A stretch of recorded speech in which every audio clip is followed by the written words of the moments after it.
түйін, ой, түсіндік. Кім айтады? Жер дегеніміз не екен? Айта ғой, Айли.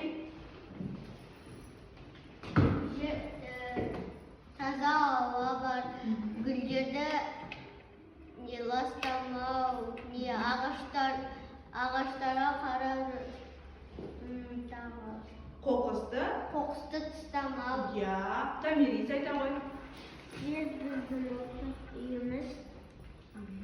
Жарайсың, Қажар айта ғой. Қоқысты мұхиттерге лақтырмау керек, е? Өйткені ол жақта нелер жүзіп жүреді? Балықтар да біздің тіршілік ортамызға жататындықтан. Шарик ұшқан кезде ол планетаның еншісіне ұша ма? Иә. Шарик ұшқан кезде планетадан өтеді. Тағы кім айтады? Жер, жалпы жер туралы не түсіндік? Ол біздің не дейді жаңағы Тамирис айтқандай? Ортақ үйіміз. Біз жерді не істеуіміз керек? Қорғауымыз керек, ластамауымыз керек. Иә, егер де біз жерді ластай берсек, жеріміз жойылып кетеді.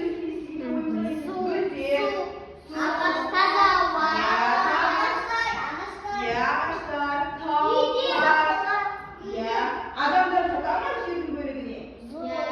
Иә, жатады. Жануарлар жата ма?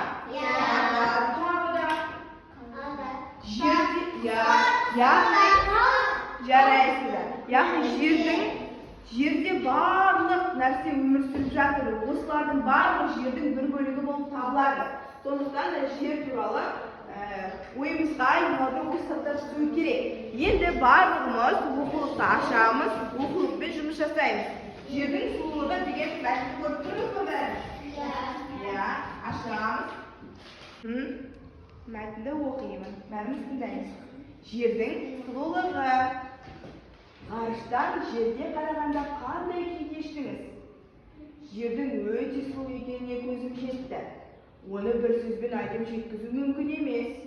Ерекше таңғалдым. Тіпті ешбір суретші жердің сол әсемдігін бере алмас. Ғарыштан қарағанда жүрегім дүрсілдеп, бүкіл жерді құшақтағым келді. Оған алыстан, сыртынан қарап тұрғанда аңсайсың. Анаңды сағынғандай сағынасың. Қаш келер қайтып оралғанда жерге жата қалып топырақты сүйеді. Мен де сөйттім, деді Тоқтар Әубәкіров. Я, бұл жерде Тоқтар Әубәкіровтің сұхбаты жайлы айтылған, яғни ол өзінің ғарышқа ұшқан сәтінде жерге қалай тамсанғаны туралы, жердің сұлулығын өз көзімен көргендігі жайлы айтылған. Я, ракетада тұрған кезде ол жерге төменнен қараған. Мына дөңгелек жердің қандай сұлу екенін көрген, жердің шар тәрізді екенін, осы жерде қаншама тіршілік иелерінің бар екенін көрген, және жерді кімді сағынғандай сағынған? Өз анасын сағынғандай сағынған. Енді біз қазір жеке оқиып, кез келген адаммен тоқтатам, бастап оқимыз. Бастайды Әлтайыр. Ғарыштан жерге қарағанда қандай күй кештіңіз? Жердің өте сұлу екенін көзім жетті. Оны бір сөзбен айту жеткізу мүмкін емес. Ерекше таңғалдым. Тіпті ешбір суретші жердің сол әсемдігін салып бере алмас. Ғарыштан қарағанда жүрегім дүрсілдеп, бүкіл жерді құшақтағым келді. Оған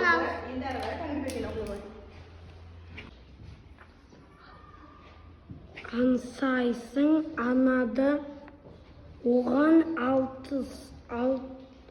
алыстан сыртынан қарап тұрғанда аңсайсың анады,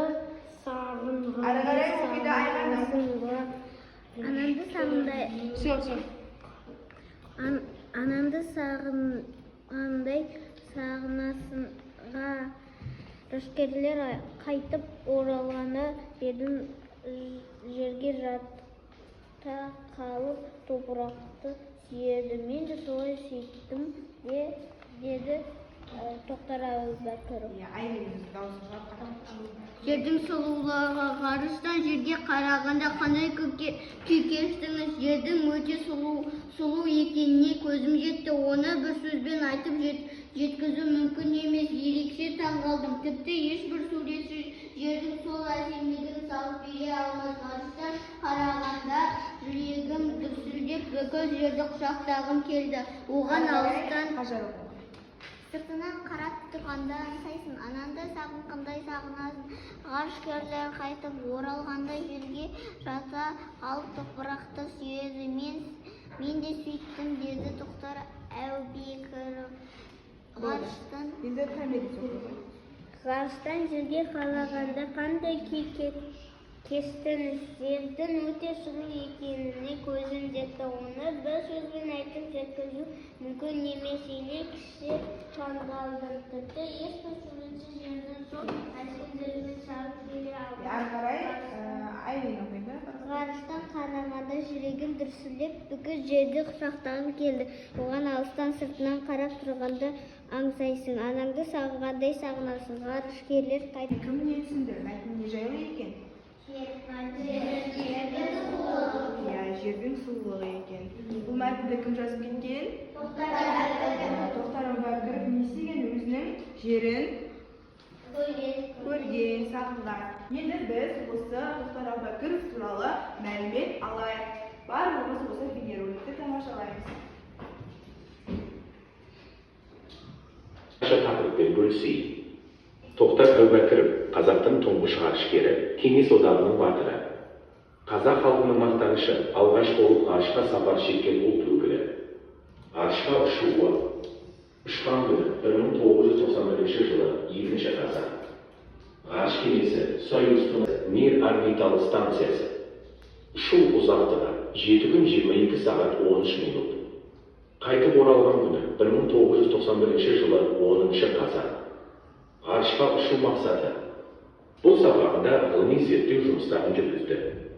Оның ішінде Қазақстан экологиясы мен атмосферасын зерттеу, байқоңыр ғарыш айлағындағы жүйелерді сынау, ғарышта адамның физиологиялық және психологиялық жағдайын бақылау болды.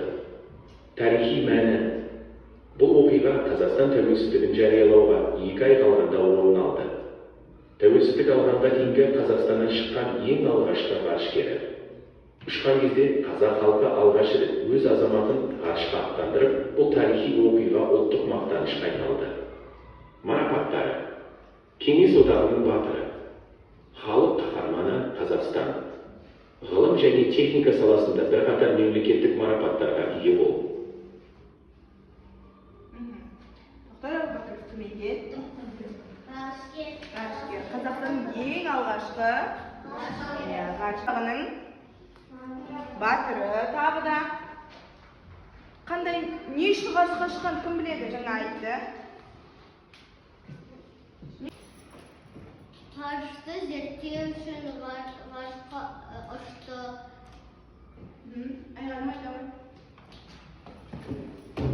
Тоқтар Әубәкіров Қазақстанға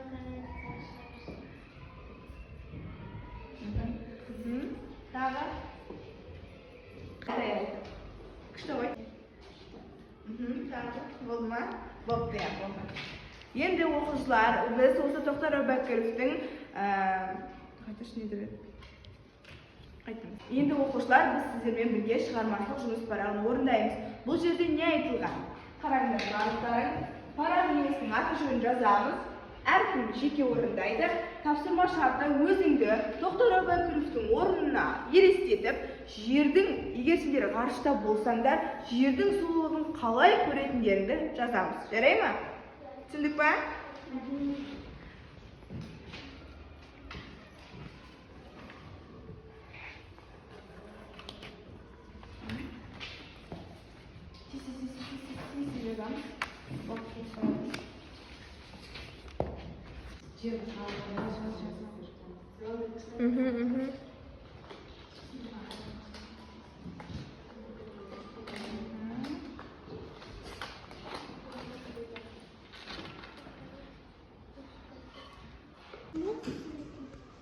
Кім штрихпен?